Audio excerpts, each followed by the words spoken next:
Lorsqu'ils sonne 7h30, c'est toujours un plaisir de vous retrouver pour notre rendez-vous. Il s'agit bien sûr du rendez-vous de la découverte de l'information et du divertissement sur Savan TV. Il s'agit tout simplement de l'émission Bonjour le Faso. Alors bonjour à tous et bienvenue. Pour ce nouveau numéro, il s'agit donc de ce numéro de jeudi. Il faut rappeler qu'il y a une nouvelle rubrique qui s'invite. Il s'agit notamment d'une rubrique qui va vous sensibiliser sur la cybercriminalité. Et nous allons avoir comme invité un des responsables justement de la brigade centrale de lutte contre la cybercriminalité. Il s'agit donc du lieutenant de police Napourba, Julien Legma, qui sera là pour nous parler de la brigade aujourd'hui et nous parler bien sûr de la rubrique qui va intervenir chaque jeudi, qui visera à vous sensibiliser sur les actes de cyber-escroquerie, de cybercriminalité en général. Ça sera dans la deuxième partie de cette émission. Mais dans la première partie, vous le savez, vous avez droit à la rubrique invité du jour. Aujourd'hui, nous allons recevoir la promotrice donc de la foire Handicapable inclusive, donc c'est le nom justement donc de cette foire. C'est une foire qui va beaucoup intéresser les personnes en situation de handicap. Il s'agit de Madame Rasmata Konfé que nous allons recevoir dans la rubrique invité du jour. Et puis bien sûr, vous le savez, nous sommes installés confortablement au niveau des barrages numéro 2 et 3 de Tanguay pour la rubrique à la découverte 2. On s'installe bien et confortablement d'ailleurs et nous partons tout de suite et maintenant pour à la découverte.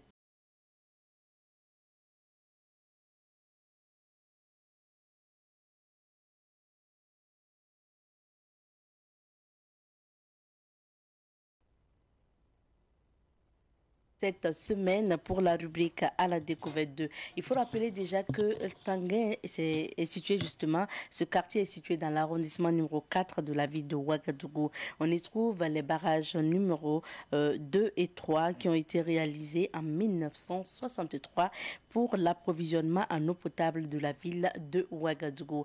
Initialement, les habitants de Tanguay habitaient donc le quartier Bilbalogo. C'est après la colonisation que ce quartier est devenu difficile à vivre. Donc les ancêtres et puis les habitants donc de Bilbalgo à l'époque vont converger vers Tanguay. Tanguay qui était une colline. Tanguay signifie d'ailleurs colline en langue nationale maori. Donc ces populations vont converger vers Tanguay pour justement créer le quartier Tanguay.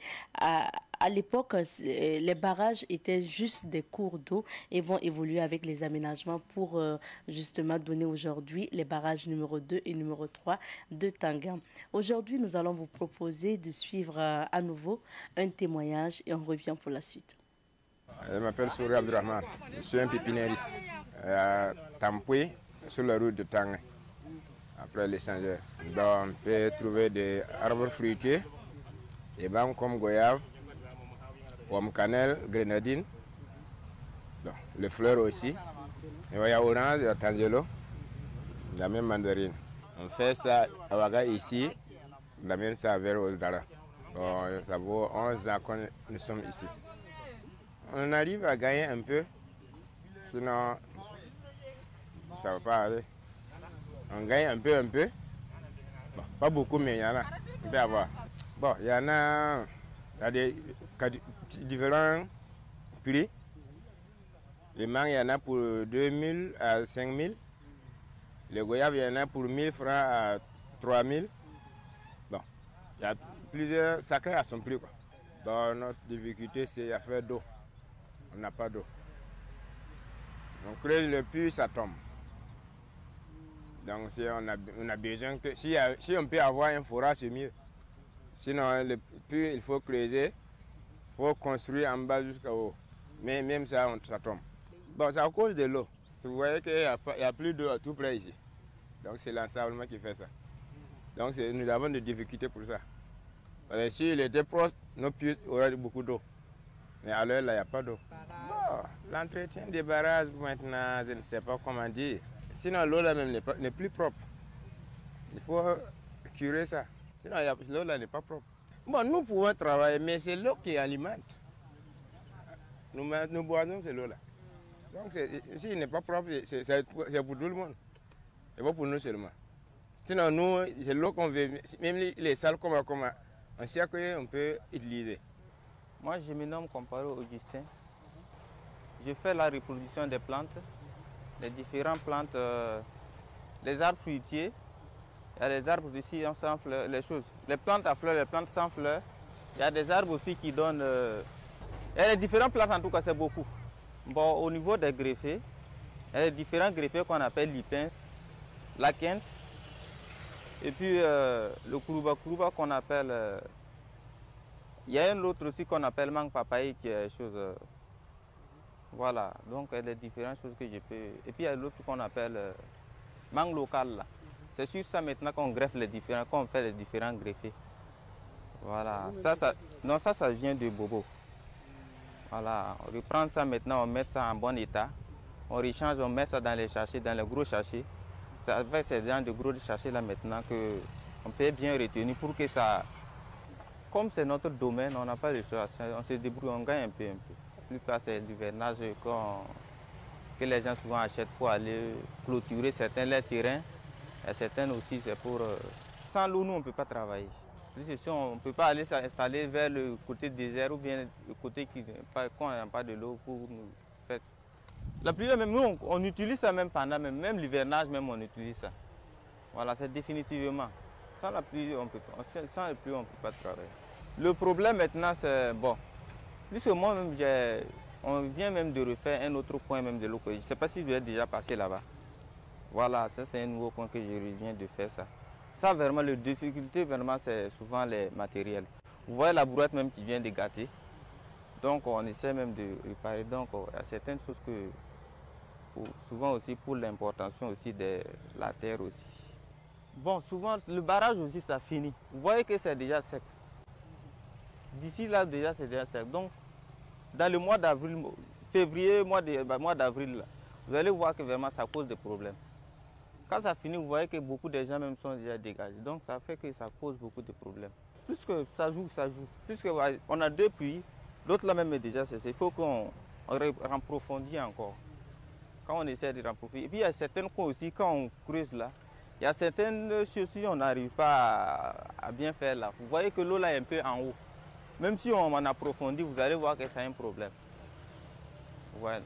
Donc le problème de l'eau là aussi, souvent ça joue. Puisque les différentes plantes aussi qui sont sur le barrage, on dit ça aussi, ça inspire l'eau là et puis ça fait que le barrage là, ça cesse très vite. Nous poursuivons avec l'émission du jour. Cette fois-ci, nous allons faire le tour de l'actualité nationale et internationale à travers la revue de presse.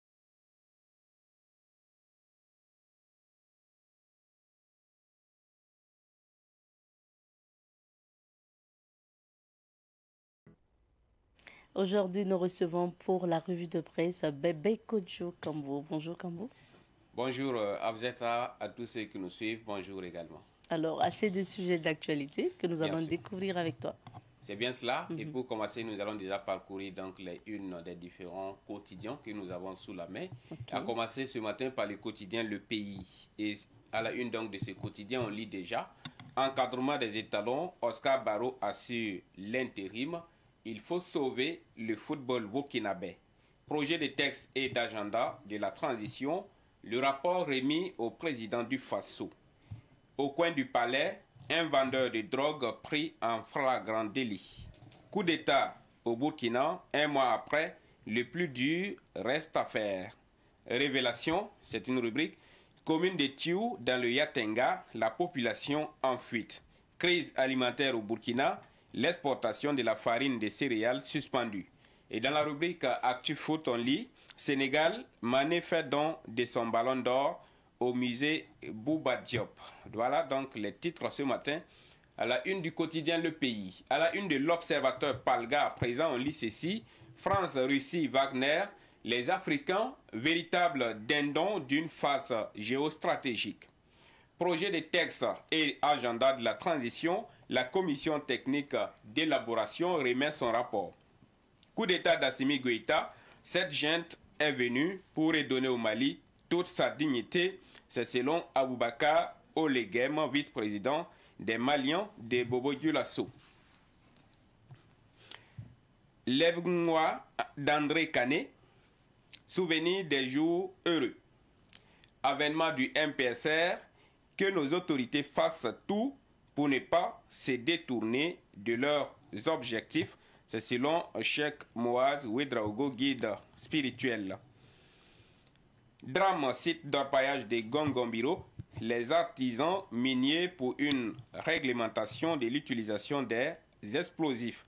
CAN féminine 2022, qualification historique des étalons. Et nous passons à la une de aujourd'hui au Faso à présent.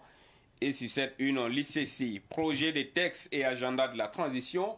Le président Damiba reçoit le rapport de la commission technique. Toujours à la une de aujourd'hui au Faso.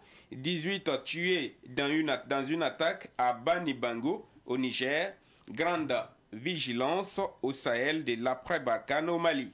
Commercialisation du gaz butane. Voici les nouveaux prix en vigueur. Dans la rubrique News du jour de aujourd'hui au Faso, on lit 24 ou 30 mois de transition pour les MPSR. C'est une interrogation. Suspension de l'exportation de la farine de céréales. Et nous passons à la une du journal Le Quotidien. Lutte contre la fraude au Burkina. Une importante quantité de marchandises de contrebande saisies à Tinkodougou et à Garango. Lona Charles Ouattara à propos des soutiens des OSC au MPSR. Des gens se lèvent à gauche et à droite pour chanter les louanges du régime. Le MPSR doit s'en méfier. Élaboration du projet de texte et agenda de la transition. Le président Damiba reçoit le rapport de la commission technique. CAN féminine de football Maroc 2022. Qualification historique du Burkina. Et nous allons du côté de Bobo-Dioulasso pour découvrir la une de l'Express du Faso à présent. Drame sur le site orifère de Gongombiro. Les faits tels qu'ils se sont passés avec notre correspondant.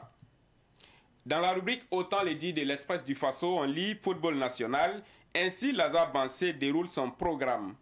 Deuxième région de gendarmerie, lieutenant-colonel Issa Gibou aux commandes. Encadrement des étalons, Oscar Barou assure l'intérim. École nationale de santé publique, des étudiants exigent la licence académique. Projet de texte et agenda de la transition, Damiba a reçu le rapport de la commission technique d'élaboration. À présent, la une du quotidien d'État citoyen. Et on lit ceci. Élaboration des textes de la transition. Le chef de l'État reçoit le rapport de la commission. Donc, c'est le seul titre à la une de citoyen ce matin. Et nous poursuivons. Et pour terminer avec la une du journal Le Curieux d'Afrique. Et on lit sur cette une, un mois déjà, le MPSR entre séduction et incohérence. Commune de Sabsé, le PDG des Pacific Hotel attaque l'ex-maire en justice. Surenchère foncière à Silmiougou, 2 promoteurs immobiliers à couteau tiré. Concours SND 2021, un cas de fraude accable le DG. Voilà pour ce qu'on lit à la une de Le Curieux d'Afrique. Et c'est tout donc pour la lecture des unes ce matin, Abzeta. Merci à toi, Kambou.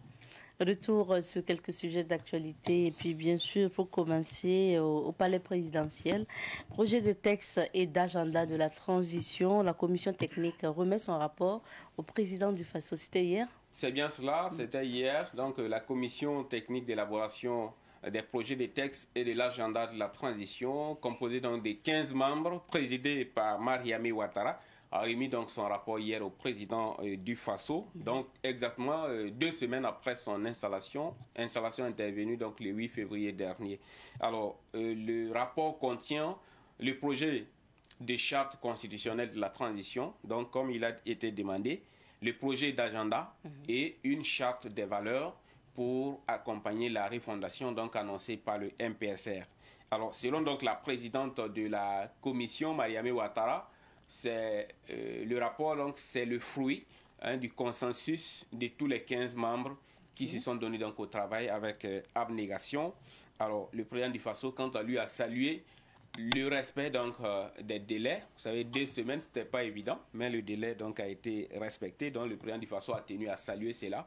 Et il a également salué la méthode de la commission qui a consisté à impliquer toutes les forces vives de la nation.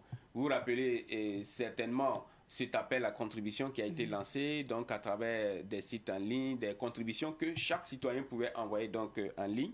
Donc le président du Faso a salué cela. Donc voilà un peu ce qui est officiellement annoncé.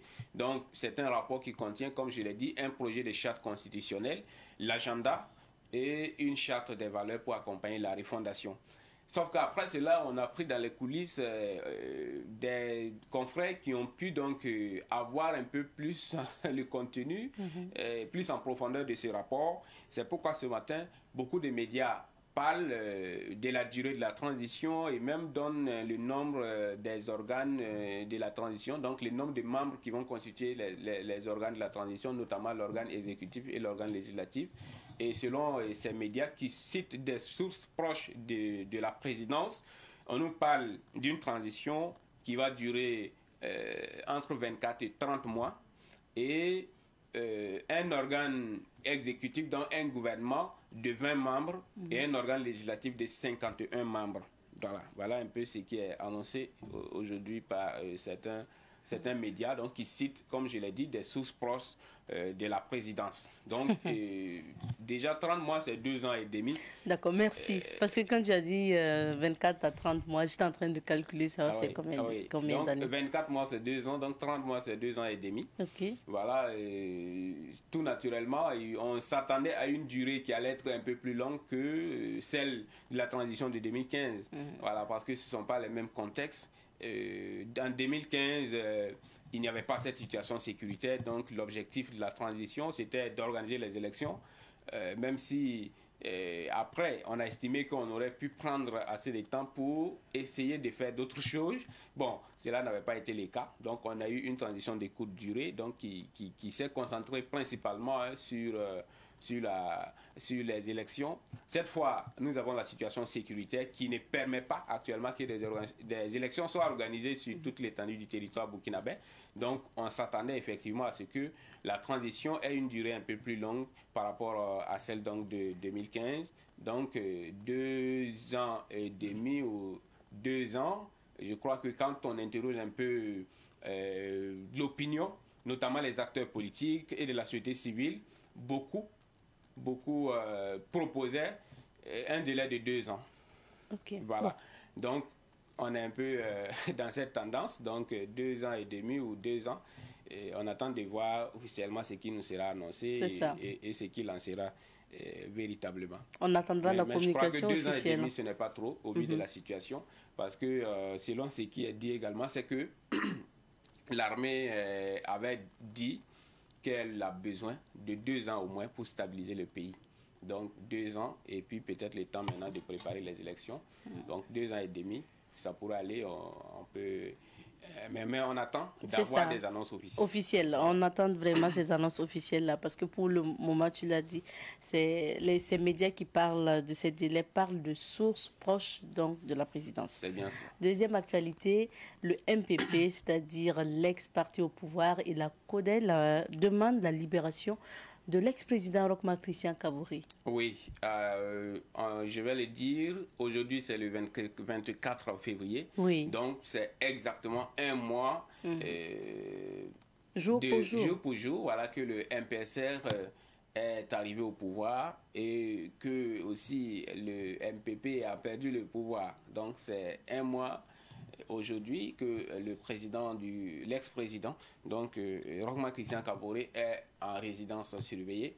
Alors, à travers une déclaration signée du président du MPP, Alassane Bala Sakandé, alors le parti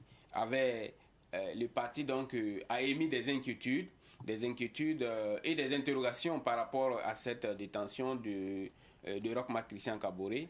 Voilà, parce que pour le MPP, les autorités actuelles ont fait changer la résidence de Roch-Marc Christian Kaboré à plusieurs reprises, donc avec des conditions qui sont de plus en plus durcies. Donc c'est selon leur déclaration. Alors ils ne comprennent pas, donc ils s'inquiètent et ils s'interrogent également sur la base légale donc de cette détention. Surtout le bien fondé de cette détention, vu que Roch-Marc Christian Kaboré s'est montré coopératif selon eux, en signant donc sa démission pour éviter effusion de sang. Donc pour eux, Roch-Marc Christian Kaboré n'est pas aujourd'hui dans une posture où il pourrait déranger le pouvoir du MPSR. Donc, il devait être donc libéré. Donc, pour cela, ils appellent les autorités coutumières et religieuses du Burkina, ainsi que la communauté internationale, à s'impliquer pour la libération donc du Roch-Marc Christian Kaboré. J'ai écouté également le porte-parole du parti, l'ex-député Lassina Ouattara, qui dit qu'ils sont dans une logique de demander une audience avec le président du Faso donc pour poser les problèmes et demander la démission et demander donc la libération de Roch-Marc Christian Kaboré. Alors à côté, nous avons la CODEL, la Convention des organisations de la société civile pour l'observation domestique des élections, qui souffle un peu sous la même trompette en demandant donc que Roch-Marc Christian Kaboré soit donc libéré. Donc voilà des appels qui viennent et de la société civile et donc de l'ancien parti au pouvoir pour demander la libération de Roch-Marc Christian Kaboré. Bon, c'est compréhensible, surtout vu que le MPSR a rétabli la Constitution et a également présenté l'acte fondamental, qui sont des instruments qui garantissent un peu les libertés fondamentales. Donc, aujourd'hui, quand on observe, on a du mal à voir la base juridique de la détention de Roch-Marc Christian Kaboré, donc en résidence surveillée. Donc, c'est pourquoi on peut comprendre ces appels donc à la libération de Roch-Marc Christian Kaboré. Alors, cependant, si l'on veut être réaliste, je crois que la détention du seul président, du seul ancien président, c'est-à-dire du seul Roch-Marc Christian Kaboré aujourd'hui, c'est le moindre mal. Parce que quand un régime est chargé par un coup d'État et que parmi toutes les personnalités du régime, c'est une seule personne qui est en détention, je crois que c'est le moindre mal, parce que un coup d'État, bon, c'est un coup d'État, c'est parce que maintenant, au vu un peu des imbrications en termes d'échange avec l'international, on a du mal à faire un coup d'État et puis à rester dans un régime d'exception. Sinon, avant, quand on dit un coup d'État, tout le monde sait ce que ça veut dire. Peut-être qu'on aurait été, à certaines époques, tous les membres de l'ancien gouvernement seraient aujourd'hui détenus, y compris les députés et puis les grandes figures du parti. Aujourd'hui, on est dans une logique où on ne peut pas faire cela. Maintenant, est-ce qu'il faut laisser tout le monde libre tout en sachant que le nouveau régime ne s'est même pas bien installé? Ce sont des précautions également qu'ils ont prises et ils ont décidé de le garder en résidence surveillée. Bon, à cela s'ajoute par exemple, depuis ces derniers temps, l'activisme de certains partisans du régime déchu ou des anciens partis de la majorité présidentielle, quand on voit un peu les réactions sur les réseaux sociaux, des critiques qui commencent un peu à enfler par rapport donc aux différentes démarches du MPSR, quand on voit tout cela et qu'on ne s'est pas bien installé, on s'est dit que si vous laissez ces gens-là venir voir tous les jours les anciens présidents, ils peuvent peut-être concocter quelque chose contre vous. Donc je crois que ce sont des mesures conservatoires qu'ils ont prises. Alors aujourd'hui, c'est que peut-être nous devons demander, c'est que l'ancien président Roch-Marc Christian Kaboré soit gardé dignement, qu'il ne subisse pas des traitements dégradants, qu'il ait accès à son médecin. Ça, je crois qu'il en a droit.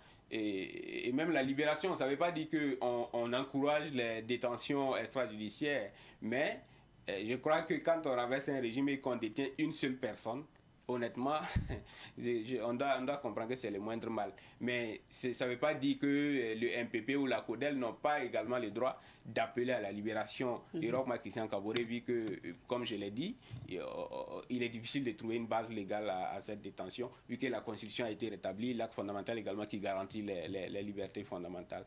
Donc voilà un peu ce qu'on peut dire par rapport à cette actualité. Affaire à suivre. Troisième actualité, l'exportation de la farine des céréales est suspendue. Oui, l'exportation de la farine des céréales est suspendue. Alors, on sait déjà que depuis un certain temps, l'exportation des céréales même était suspendue. Et il y a eu à un moment donné les autorisations spéciales d'exportation qui se délivraient, qui ont également été donc interdites à un moment donné. Alors, cette fois, on nous parle d'interdiction ou de la suspension d'exportation de la farine de céréales.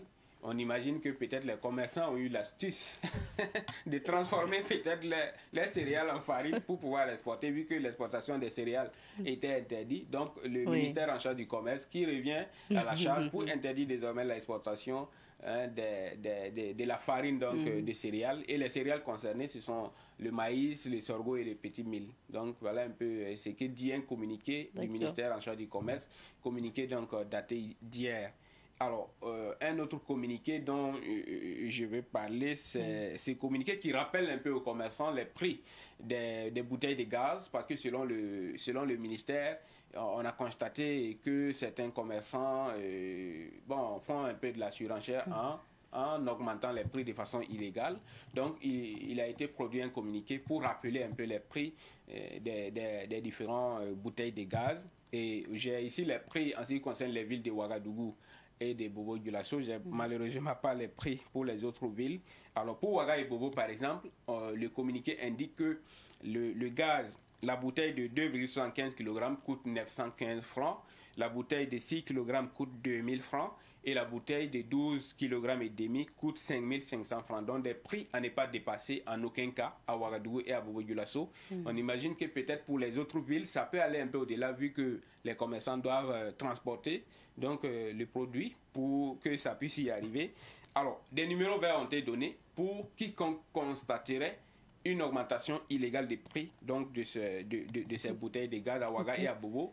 Donc, toute personne qui se présenterait devant une boutique et qu'on voudrait lui vendre la bouteille, par exemple, de 6 kg de gaz à plus de 2000 francs, peut appeler au 80 0011 84, au 80 0011 85 et 80 0011 86. Ce sont des numéros qui ont été donnés par le ministère du Commerce. Donc, si on veut vous faire subir cette injustice, vous pouvez juste, tout simplement appeler. Et puis peut-être, on va rappeler ces commerçants à l'ordre. Voilà. Sincèrement, avec cette vie chère actuellement, c'est pas simple. Alors, à l'international, maintenant, on s'intéresse à la Russie-Ukraine, début des hostilités. Oui, Russie-Ukraine, début des hostilités, parce que, alors, depuis ce matin, les médias internationaux annoncent que Vladimir Poutine, le président russe, a ordonné donc l'entrée de ses troupes dans les territoires séparatistes ukrainiens. Voilà un peu la situation dans laquelle on est. Et on parle déjà de bombardements, des tirs de roquettes jusqu'à la capitale ukrainienne, Kiev. Et voilà. Donc ça veut dire que Poutine a mis ses menaces en exécution. Alors, c'est en réponse aux velléités d'entrée de l'Ukraine dans l'OTAN, ce qui n'est pas du goût du Kremlin de Vladimir Poutine qui accélère les choses. Bon, peut-être on peut parler encore d'annexion d'autres territoires, c'est possible, même si le discours ne va pas pour le moment vers cela. Mais quand on regarde depuis un peu dans l'histoire, il y a eu un autre territoire, la Crimée, qui a été déjà annexé en 2014. Donc, maintenant, il y a deux territoires qui ont déclaré leur indépendance, à savoir notamment Donetsk et Lugansk, donc qui sont un peu dans la région du Donbass, donc c'est au niveau de l'Ukraine. Deux régions qui ont déclaré leur indépendance vis-à-vis de l'Ukraine et immédiatement qui ont été reconnues par la Russie, donc, et qui a déjà signé des accords d'amitié et d'entraide donc, avec ces territoires-là. Donc c'est en vertu de ces accords d'amitié et d'entraide que les troupes russes entrent jusqu'à ce territoire donc, pour défendre l'indépendance donc, de ces territoires-là. Voilà un peu ce qu'il en est. Alors, cela fait courir un peu les Occidentaux, l'Europe et puis les États-Unis notamment, qui brandissent des sanctions. Pour le moment, ils sont au stade des sanctions, alors que la Russie est déjà dans l'action militaire. Voilà un peu ce qu'il en est. Alors, la Russie est dans cette posture, comme je l'ai dit, parce que la Russie estime qu'il n'est pas question que l'Ukraine entre dans l'OTAN, parce que si l'Ukraine entre dans l'OTAN, les autres pays de l'OTAN, à savoir les Européens et les États-Unis notamment, peuvent venir faire des installations militaires en Ukraine. Et la Russie voit que si l'OTAN a des installations militaires en Ukraine, à côté de la Russie, c'est une menace pour la sécurité de la Russie. Donc, c'est par anticipation que la Russie commence à agir donc, de cette façon. C'est une actualité à suivre. On verra un peu ce que ça va donner. On verra surtout ce qui sera la réaction de l'Occident, notamment de l'Europe et des États-Unis. Merci bien, Kambo. Notre a terminé. La dernière information, les étalons dames sont qualifiés pour la CAN. Oui, les étalons dames sont qualifiés pour la CAN. Tout le monde s'accorde à dire que c'est une qualification historique. Effectivement, c'est la toute première fois que les étalons dames se qualifient donc en phase finale de cette compétition. Alors, c'est depuis hier, donc, après avoir battu l'équipe bissau-guinéenne par 6-0 au match aller, elles ont pu donc confirmer leur avance hier en les battant encore au match retour par 1-0. Donc, un match retour qui s'est joué au stade Charles de Gaulle de Porto Novo au Bénin, vu que nos stades sont suspendus pour le moment parce qu'ils ne sont pas, donc n'étant pas dans les normes de ces compétitions-là. Voilà. Merci voilà ce qu'on peut en dire. Il faut dire bravo à ces étalons d'armes qui se qualifient donc pour le Maroc. Mais ce qu'il y a lieu de faire maintenant après la qualification, ce n'est pas dormir, c'est de bien se préparer parce qu'à la CAN, il y a de grandes équipes. Nous avons battu la Guinée équatoriale par 6-0. Il ne faudrait pas qu'on aille à la CAN pour encaisser des 6 buts ou plus parce qu'il y a de très belles équipes féminines. Quand vous voyez les Camerounaises jouer, quand vous voyez les Nigérianes jouer, vous avez l'impression que ce sont des hommes qui jouent. Donc, il faut que nous, nos dames, se préparent très bien. Parce que la CAN, c'est le haut niveau et il ne faudrait pas aller encaisser, j'allais dire, des scores fleuves au Maroc. On va souhaiter bonne chance. Et pour rappel, la CAN féminine se joue au Maroc du 2 au 23 juillet prochain. D'accord. Nous poursuivons avec l'émission de ce jour et nous recevons un invité sur ce plateau pour parler de la Foire internationale des affaires et de la coopération. Nous sommes avec M. Rombial Ouedraogo qui est le directeur du projet de la Foire. Bonjour et bienvenue M. Ouedraogo. Bonjour madame. Bienvenue à nouveau sur notre plateau. Je rappelle que c'est une foire organisée par l'entreprise iProBusiness. Dites-nous un mot quand même sur l'entreprise avant qu'on parle de la foire. Alors, iProBusiness est une entreprise turque fondée par des Burkinabés depuis 2015, dont nos domaines d'activité s'articulent sur l'import-export, le tourisme, la billetterie, l'assistance visa et la consultation. Et là, vous décidez d'organiser une foire. Il s'agit notamment de la foire dénommée Foire internationale des affaires et de la coopération. Alors, parlez-nous de cette foire. Qu'est-ce que c'est ? Alors, la Foire internationale des affaires et de la coopération, en abrégé IBCFR, alors c'est une initiative que iProBusiness a mis en place, voilà, à l'instar de nos programmes d'activité que nous menons à Istanbul, en faisant participer les entrepreneurs burkinabés, en les faisant voyager pour des rencontres d'affaires, des forums d'affaires, de faire un retour au Faso. Et ce retour-là, c'est d'amener les potentiels partenaires qui sont les Turcs à venir profiter des potentiels secteurs d'investissement au Burkina. Et c'est ainsi l'initiative de cette fois qui commence aujourd'hui. Voilà. Aujourd'hui, ce jeudi même. Ce jeudi même. Et au moment où dont je suis en train de vous parler, nos invités... Nous allons vous demander d'hausser la voix, de parler plus fort. Ok, pas de problème. Alors, au moment dont je vous parle, nos invités sont en train de s'installer confortablement au CIAO pour participer à la cérémonie d'ouverture qui va commencer dans un instant. D'accord. Une cérémonie d'ouverture qui intervient à 9h au CIAO, c'est bien ça? C'est bien ça. Ok. Alors, maintenant, quelles sont les activités prévues lors de cette foire? Alors, cette fois, pour la première fois à Ouagadougou, Burkina Faso, connaîtra les actions suivantes, à savoir au terme de la cérémonie d'ouverture, nous aurons des rencontres B2B.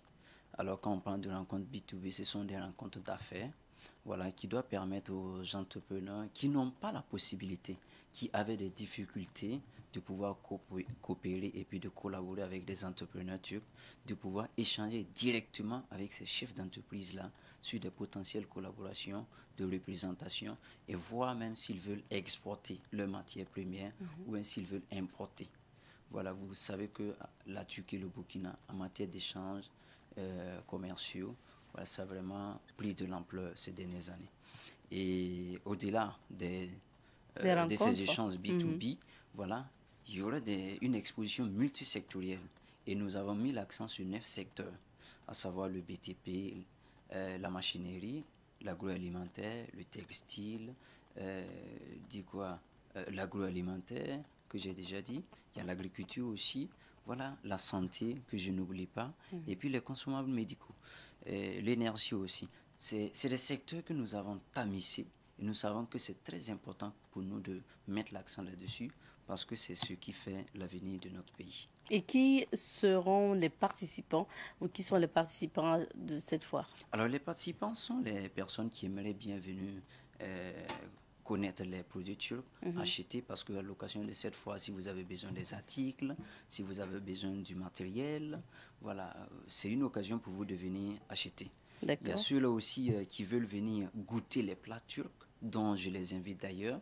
Voilà, c'est le moment, si cela vous est vraiment manqué, à cause de la situation que le monde vit, c'est le moment de venir à la fois pour goûter cela. Et il y aura, en dehors de ces participants dont nous parlons, des participants libres, il y a les exposants qui sont des types de participants, mais ceux qui viennent pour les B2B qui sont un autre type de participants aussi. Voilà. Et ça se passe bien sûr à partir d'aujourd'hui, même jusqu'à quand? Jusqu'au lundi 28 février. Voilà. Donc du 24 au 28 février, ça se passe au CIAO. C'est dans quel pavillon? Alors, ça se tient au pavillon Soleil Levant. Voilà. Et nous rappelons qu'il y a toujours une possibilité et il n'est jamais tard pour faire du bien. Et déjà, moi, je vous donne, en tant que télépartenaire et aux auditeurs, quelques invitations. Ok, merci bien à vous, monsieur Ouedraogo. Participer à cette fois.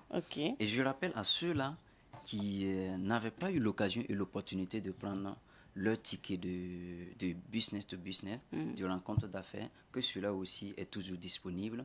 Ils peuvent les procurer à l'entrée en venant pour participer. Et moi, je vous offre ici 3 tickets. Ah oui, ça c'est pour les rencontres B2B. Ça c'est pour les rencontres d'affaires. On va pouvoir créer donc nos entreprises juste après ces rencontres, certainement. C'est bien ça. Alors, pour justement ces rencontres B2B, il y a quand même un prix pour avoir les tickets? Oui, le ticket pour les rencontres B2B sont fixés à 50 000 francs. 50 000 francs. Voilà. On va rappeler les contacts. Alors, vous pouvez nous joindre au 07 70 16 16 ou au 69 33 18 18. Ok. Merci à vous d'être passé. On va vous souhaiter bonne foire et plein de succès pour cette activité. Merci beaucoup. Le plaisir est à moi. Monsieur Romuald Ouedraogo est le directeur du projet de la Foire internationale des affaires et de la coopération. Il faut rappeler que c'est une foire où vous allez retrouver donc les produits turcs, vous allez retrouver des entreprises turques et puis bien sûr des entreprises burkinabées. N'hésitez surtout pas à faire un tour du côté donc du CIAO du 24 février au 28 février. Nous allons accompagner notre invité avec le spot publicitaire donc de l'activité. Souhaitez-vous faire des affaires avec la Turquie? Rejoignez la première édition de la Foire internationale des affaires et de la coopération IBC Fair qui se tiendra à Ouagadougou du 24 au 28 février 2022. Chefs d'entreprise, hommes et femmes d'affaires, participez à cette grande foire. Le programme est le suivant: une exposition vente multisectorielle, des rencontres B2B avec des entrepreneurs turcs, espace de collaboration exportateurs et importateurs, stand, rue marchande. Réservez votre place pour des opportunités dans divers secteurs tels que le commerce général, le textile, le BTP, la machinerie, la quincaillerie, l'agroalimentaire, les consommables médicaux et bien d'autres. Rejoignez-nous du 24 au 28 février 2022 au CIAO. Partenaire, associez votre image à cet événement. Infoline 69 33 18 18 07 70 16 16. iProBusiness, votre satisfaction, notre priorité. Et pour la suite de cette émission, nous passons à présent à la rubrique Invité du jour.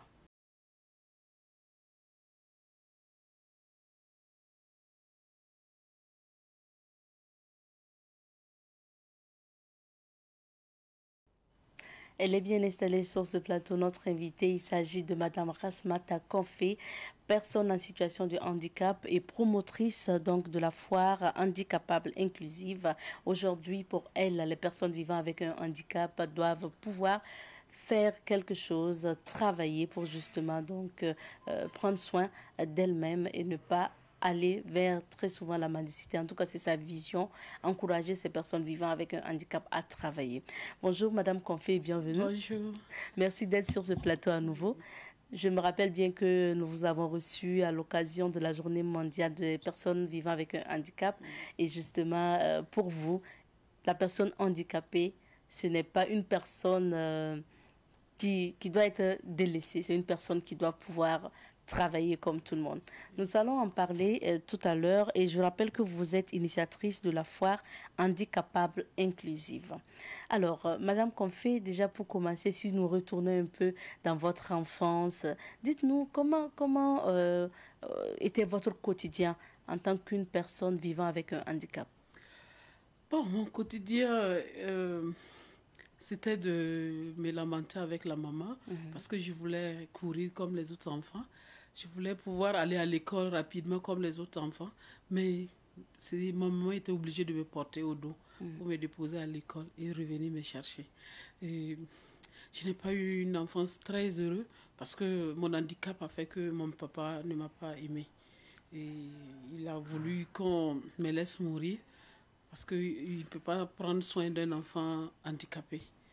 Et je tire mon chapeau à ma maman, qui a été une brave dame qui a dit non, du moment qu'elle respire, je vais me battre à ses côtés pour qu'elle puisse s'épanouir aussi comme les autres enfants. Parce que vous êtes issu aussi d'une grande famille, d'une famille polygame, oui, oui. Où certainement il y avait d'autres enfants, d'autres femmes. Oui. Comment était l'entourage, l'univers familial? Comment les autres vous regardaient? Est-ce qu'on vous envoyait de l'amour? Pas du tout, parce que mon papa nous a mis à l'écart et la maman était obligée de dormir avec moi sous un limier. Et même pour avoir à manger, c'est les voisins qui nous donnent. Et eux, ils mangeaient à leur faim. Du moment que je les regarde, on les menaçait de s'approcher de moi. Donc, j'ai grandi, je n'ai pas eu l'amour d'un père. J'ai regardé mes frères comme des étrangers parce qu'on les interdisait de me prendre tout. Voilà, donc grâce à un oncle qui a permis, qui a donné une maison à la maman. Parce que là, on vous a fait sortir de la cour familiale. Oui, et on était obligé de dormir sous un limier, même quand il pleuvait. Ma maman me protégeait avec un imperméable pour que la pluie ne me batte pas. Donc, mon enfance a été très douloureuse. Très douloureuse. Mais là, vous êtes sorti de là et vous vous êtes dit, il faut quand même aller de l'avant. Et vous avez pu faire des études, vous avez fait l'école. Grâce aux sœurs religieuses que je salue de passage, qui ont été vraiment un grand secours à mon égard et à ma maman. Sans les sœurs, sincèrement, je n'allais même pas exister parce que j'allais mourir. La maman n'avait rien et c'est les sœurs qui ont pu payer tout, mes soins, mes rééducations, la nourriture, tout. Mais à un certain moment, parce que c'était vraiment, on peut dire, le calvaire. Et quand les sœurs ont mis leur main un peu, j'ai commencé à sentir la vie. Je me suis limitée à la classe de 3e par manque de moyens parce que je ne peux pas quitter Tampoui à pied venir au lycée Sontaba de Gongay. Ce qui a... Mais vous avez quand même pu faire l'école, c'est ce qui est intéressant. Et on va dire qu'aujourd'hui, quand même, vous devez tout à la maman. Comment elle va, justement? Elle est décédée. Elle est décédée, malheureusement. En 2020. Oui. Tous les jours... Je la vois à moi parce que c'est elle qui m'a donné le courage de ne jamais baisser la garde et que je ne dois jamais dire que je suis une personne handicapée. Elle m'a fait savoir ça. Aujourd'hui, vous avez grandi, vous êtes une dame maintenant et en plus de faire quelque chose, de travailler, vous décidez même de vous investir pour justement accompagner ces personnes en situation de handicap. Comment avez-vous pu dépasser justement les préjugés, le regard des autres pour se dire, il faut que moi, Rasmata, je puisse faire quelque chose? Bon, puisque si déjà tu es né, on ne peut plus effacer ce qui est là. Donc, qu'est-ce qu'on doit faire pour forcer l'admiration? Il faut travailler. Et il faut que tu acceptes ton handicap en toi. Et que tu te dis, bon, il y a des gens qui ont toutes leurs membres mais qui ne veulent rien faire. Donc, il faut lancer un défi. Et c'est ce défi que je me suis lancé. Et j'ai vu, quand j'étais petite avec la maman, même si elle a 5 francs, elle va partager avec les autres, ceux qui souffrent. Et j'ai grandi avec elle. J'ai compris que c'est pas quand on a l'argent qu'on doit donner. Avec le peu que tu as, tu peux partager avec ton prochain. Il y a de quoi à se battre, être une personne handicapée. Parce que non seulement tu n'auras pas de soutien si tu ne te bats pas. Et accompagner d'autres personnes qui, au retour, te donnent un sourire, ça te donne une longue vie de continuer, de pouvoir continuer. Parce que quand tu donnes l'amour, tu reçois l'amour. Si tu donnes la haine, tu reçois la haine. C'est mieux de cultiver l'amour. L'amour. Et que pensez-vous aujourd'hui de ces personnes en situation de handicap qui préfèrent aller vers la mendicité que de travailler? Bon, il y a ceux-là qui ont décidé que ça serait leur quotidien. On a beau sensibiliser, ça ne rentre pas. Mais je me demande, est-ce que ces personnes se posent la question, quand ils vont vieillir, est-ce qu'ils pourront sortir encore, continuer à faire vivre de la mendicité? C'est pas sûr. Et les enfants, quand vous allez vieillir, vous n'avez rien fait de vos 10 doigts. Qu'est-ce que vous allez apporter plus tard à vos enfants, à vous-même? Il se peut que vos enfants ne se retournent plus pour vous voir. Et si vous ne savez rien faire de vos 10 doigts, qu'est-ce que vous allez devenir? C'est mieux de chercher à faire quelque chose pour garantir, même si on n'a pas pu être des fonctionnaires, pour avoir des pensions, mais tu peux travailler et garder ça pour pouvoir gérer après tes enfants. Mener une activité, faire du commerce. Beaucoup de choses. Parce que c'est inadmissible de voir une personne handicapée tout le temps au feu. Les voitures, ils déraillent. Les valides même n'échappent pas. N'en parlons pas, une personne handicapée. Il y a des risques. La dignité. C'est la dignité. On doit voir la dignité en première place. Oui, il faut garder la dignité. Il y a des personnes handicapées, certes, la famille les a délaissées réellement, que s'ils ne veulent pas de la mendicité, personne ne va vers eux.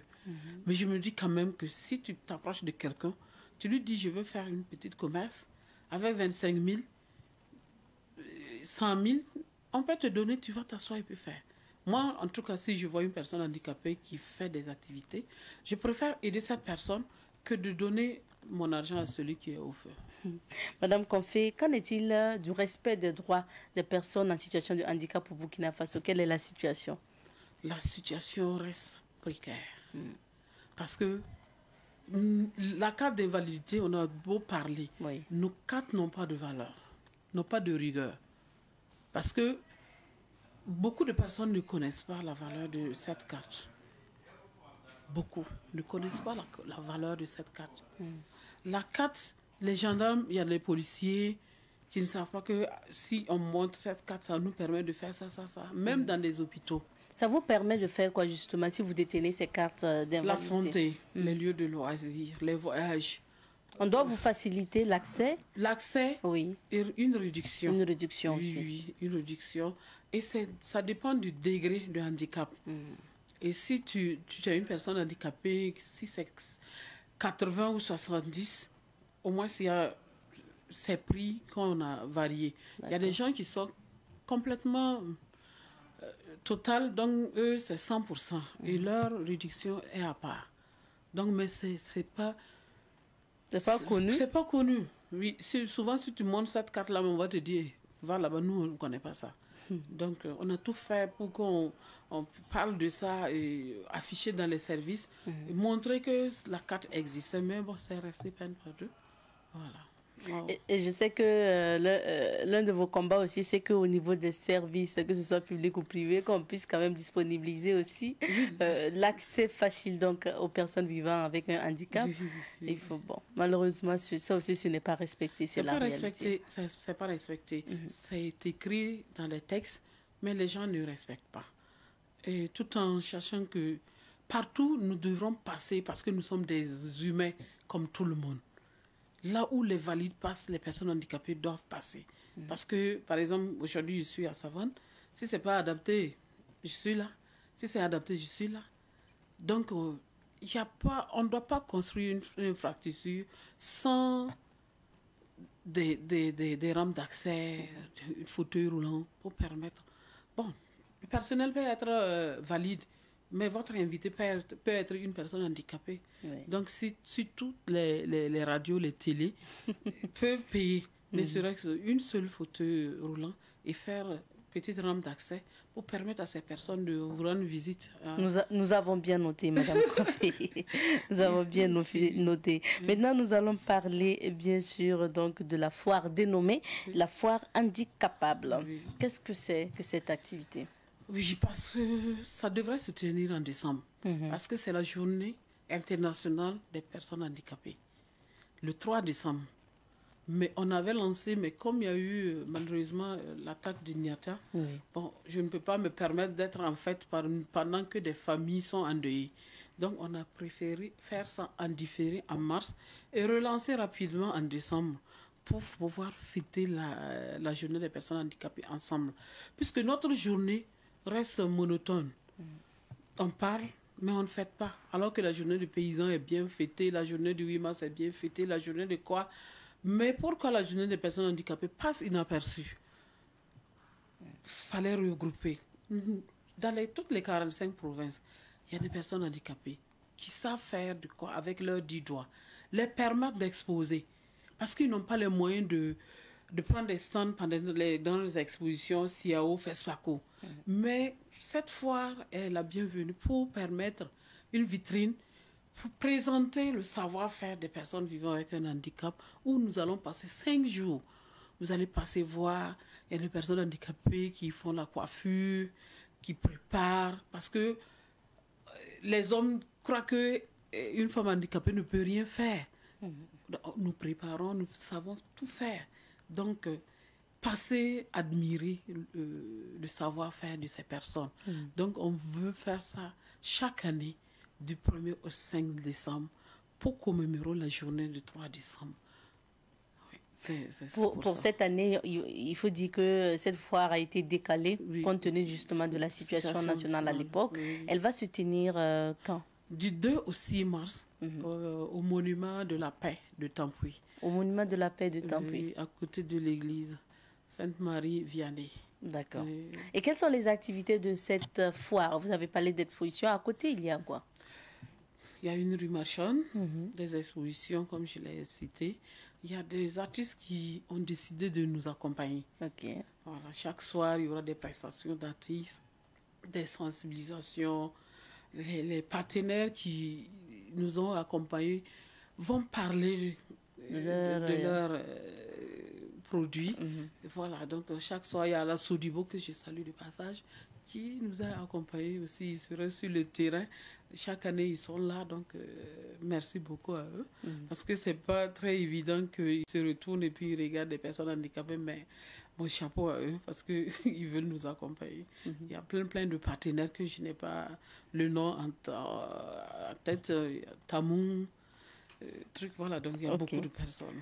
Alors, pour cette fois qui va se tenir du 2 au 6 mars, donc à Tampuy, est-ce que tout est fait prêt ou bien vous attendez encore des personnes qui veulent prendre des stands?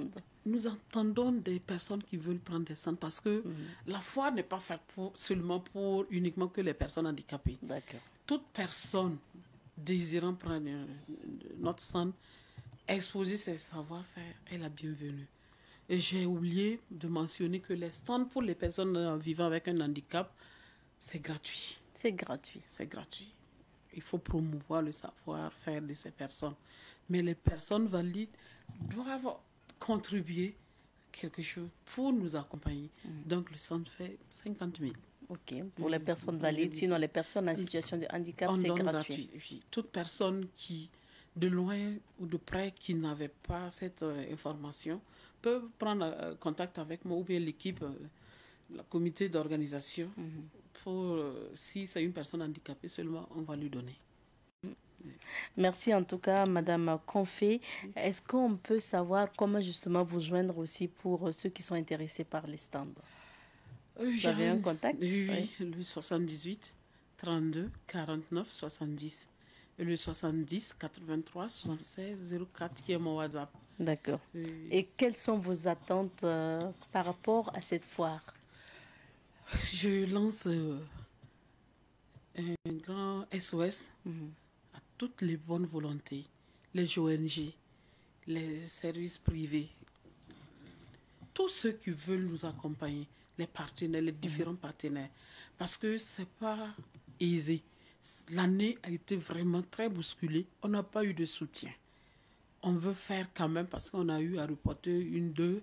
On ne veut pas reporter une troisième fois. C'est pour ça qu'on va lancer et demander à Dieu que ça se passe bien. Et on va relancer l'année prochaine pour voir si nos autorités compétentes vont nous accompagner. Cette année, vous n'avez pas eu assez d'accompagnement? Non, non. Bon, il y a des autorités qui vous accompagnent, depuis des années, nos autorités ne nous accompagnent pas. Nos activités n'ont jamais été accompagnées par nos autorités.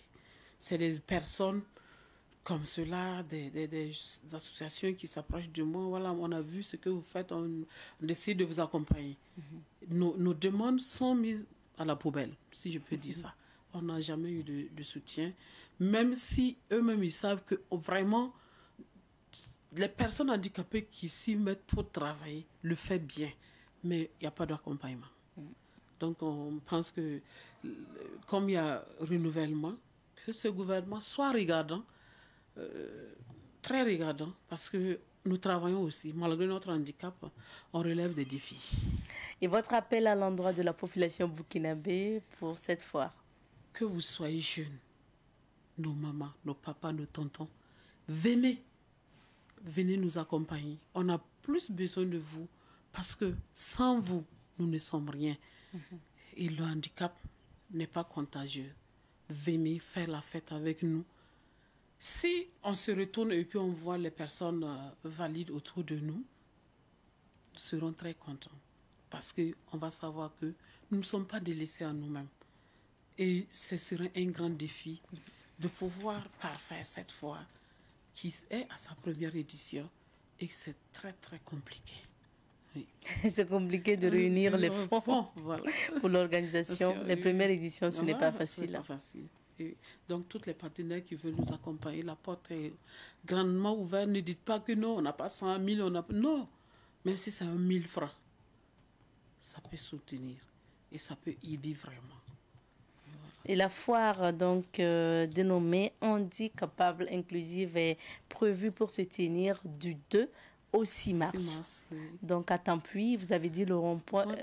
Oui, le rond-point de la paix. De la paix. Oui. Merci bien, Madame Confé.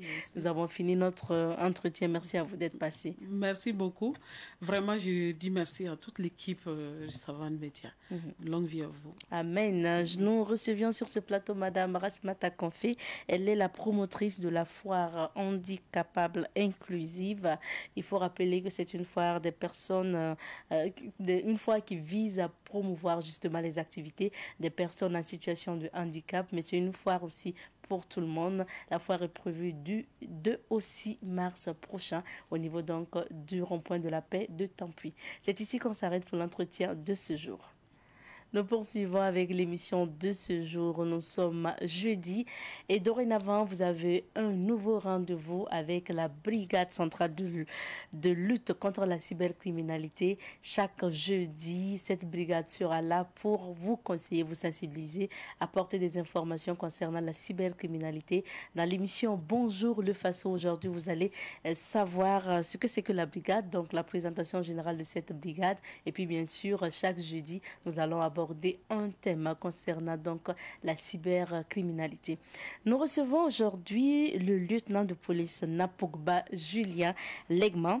Il est chef de la collaboration policière donc à la brigade centrale de lutte contre la cybercriminalité. Bonjour Monsieur Legman. Bonjour. Bienvenue. Merci. Merci d'être sur notre plateau. Alors, c'est un nouveau rendez-vous que vous donnez dorénavant aux téléspectateurs de l'émission Bonjour le Faso chaque jeudi pour justement parler de cybercriminalité. Est-ce que vous pouvez nous en dire plus sur cette chronique de tous les jeudis? D'accord, merci à vous. Déjà, avant tout propos, j'aimerais adresser mes remerciements au nom du commandant de la brigade centrale de lutte contre la cybercriminalité d'avoir permis à la BCLCC de passer sur vos antennes afin de donner des informations qui sont très utiles pour la population à travers la création de cette rubrique.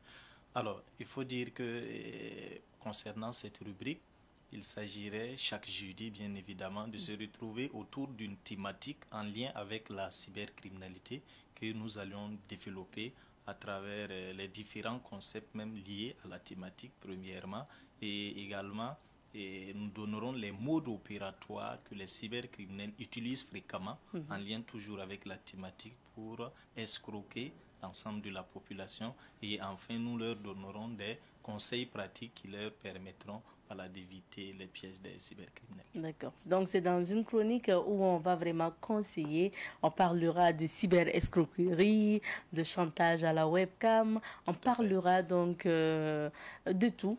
Parce que même via le numérique aujourd'hui, il y a de l'escroquerie, donc on parlera de tout. Alors nous disons aussi merci à la direction de Savane Média qui a bien voulu quand même permettre aussi à la brigade de passer tous les jeudis à cette émission pour conseiller les populations vu la pertinence et l'actualité en tout cas de ce phénomène. Donc merci à la direction générale de Savane Média. Alors Monsieur Legma, quelle est la portée justement d'une telle rubrique et quels sont les objectifs que vous visez avec cette rubrique? D'accord. La portée d'une telle rubrique, déjà, il faut noter que toutes les couches socio-professionnelles sont des cibles potentielles en matière de cybercriminalité. C'est pourquoi nous avions choisi que cela soit adressé à tout le monde à travers cette émission. Et il faut également noter que l'objectif que nous recherchons, c'est beaucoup plus d'informer premièrement la population sur ces nouvelles menaces liées à la cybercriminalité et ensuite leur donner les conseils nécessaires, c'est-à-dire ça sera comme une éducation à l'utilisation éthique et responsable d'Internet et des outils et de technologie, de l'information et de la communication, de sorte à éviter donc les pièges donc, des cyberdélinquants qui de plus en plus font assez de dégâts au niveau Burkina. D'accord. Alors, lieutenant Legma, parlons maintenant de la BCLCC. C'est l'abréviation donc de la brigade. Dans quel contexte justement cette structure a été créée au Burkina Faso? D'accord, merci. La brigade centrale de lutte contre la cybercriminalité a été créée dans un contexte particulier. Il faut noter que c'est en le 14 février 2020 que la brigade a été mise en place, et cela fait suite à plusieurs recommandations, aussi bien nationales qu'internationales. La première date de 2017, et durant laquelle se fut à une rencontre, à la deuxième rencontre annuelle des ministres de sécurité et des frontières au niveau du Togo, voilà, lors du Conseil de l'entente. Et il est ressorti au cours de cette rencontre que les États membres puissent fédérer leurs efforts pour lutter contre ce phénomène nouveau qui a un coût assez important pour l'ensemble des pays membres. Et la seconde, ce fut en 2018 où à Zignaré, l'ensemble des acteurs se sont retrouvés, c'est-à-dire la police nationale, la gendarmerie nationale et le parquet pour faire un état des lieux sur la cybercriminalité. Toujours à l'issue de cette rencontre, il a été recommandé également qu'on puisse mettre en place une structure spécialisée. La dernière date de 2019, durant laquelle il y a eu un passage d'un groupe d'experts de la CEDEAO qui également a évalué l'écosystème du Burkina Faso en termes de lutte contre la cybercriminalité. Et à l'issue également de ce passage, il a été recommandé la mise en place d'une structure spécialisée pour lutter contre le phénomène de la cybercriminalité. Et c'est donc en 2020 que les autorités nationales ont décidé de l'opportunité de mettre en place cette brigade spécialisée pour lutter contre le phénomène sur l'ensemble du territoire national. Vous avez 2 ans d'existence? Nous avions 2 ans d'existence. 2 ans d'existence avec je dirais, un palmarès assez particulier parce que le besoin était réellement là. Il faut noter que les différents services de police judiciaire étaient un peu éprouvés concernant cette question de cybercriminalité qui nécessite des outils techniques pour l'investigation. Nous allons en parler tout à l'heure concernant donc les statistiques. Nous allons savoir vraiment que c'était opportun de créer cette brigade-là. Justement, comment est organisée la BCLCC, la Brigade centrale de lutte contre la cybercriminalité? D'accord. Il faut noter que la Brigade centrale de lutte contre la cybercriminalité, elle est organisée autour de plusieurs divisions. Et avant cela, j'aimerais bien rappeler ses attributions principales qui sont premièrement, c'est de recevoir et de traiter les plaintes ou les dénonciations des personnes physiques et morales. Également, de recevoir et de traiter les soins transmis en provenance du parquet sur tout ce qui est infraction en matière informatique et celles commises aux moyens d'éthique. Également de contribuer à l'expertise nationale liée aux investigations.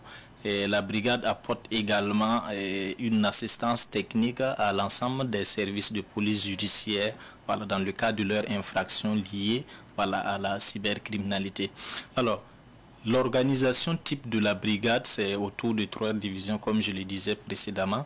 Nous avions une première division qui est la division des enquêtes. C'est la division qui, par prédominance, collecte l'ensemble des preuves, qui gère tout ce qui est procédure judiciaire. Vous savez qu'en matière d'investigation, et lorsque vous initiez une action pareille, il y a un dossier à monter. Et c'est cette division qui a cette pleine charge de faire cela. Ensuite, vous aviez le laboratoire de criminalistique numérique et de veille technologique, qui est le bras technique de la brigade.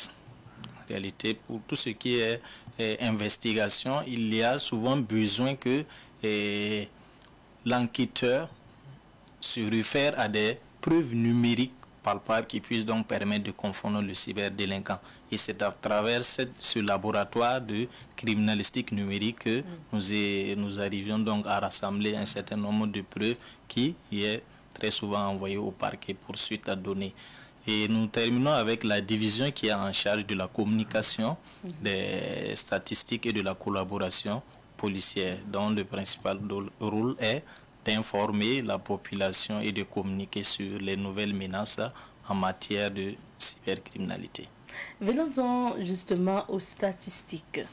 Pour l'année 2020-2021, est-ce qu'on peut revenir sur les statistiques? D'accord, merci. Je rappelle, avant de donner les statistiques, que la brigade est mixte. C'est-à-dire que l'emploi du personnel policier et du personnel gendarme.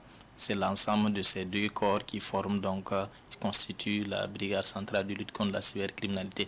En termes de statistiques, il faut noter que la BCLCC a enregistré au cours de l'année 2020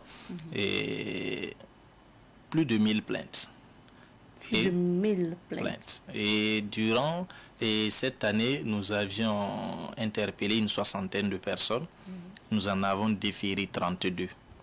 Et pour le préjudice, nous avions un préjudice de plus de 1,05 milliard. Wow. Alors, vous voyez que le préjudice est très important.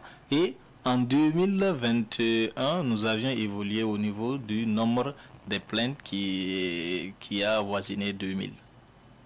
2000. Ça veut dire que ça a grimpé, hein? Ça a grimpé. De plus de 1000 à 2000, pratiquement 2000. Ça a doublé. Oui, ça a doublé, mais il faut noter qu'en matière de cybercriminalité, l'une des difficultés, c'est qu'un seul dossier peut concerner 50 personnes.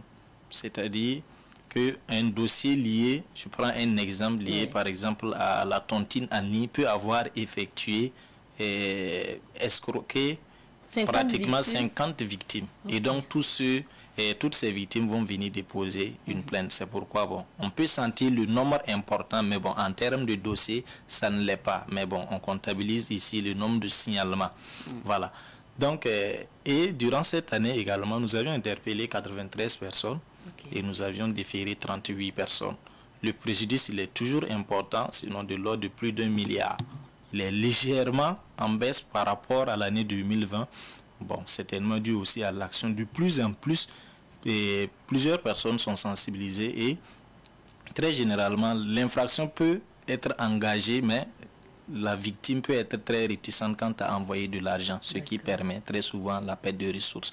Mais le préjudice reste néanmoins important parce que 1 milliard, c'est assez pour un pays comme le nôtre. Bien sûr, et c'est ça aussi, hein, d'où l'importance justement de cette rubrique dans l'émission Bonjour le Faso chaque jeudi à présent, parce que c'est important de sensibiliser, c'est encore important de donner l'information à la population pour éviter ces préjudices. Très souvent, quand vous recevez les plaintes là, j'ai envie de vous demander quels sont peut-être... pourquoi les gens viennent vers vous?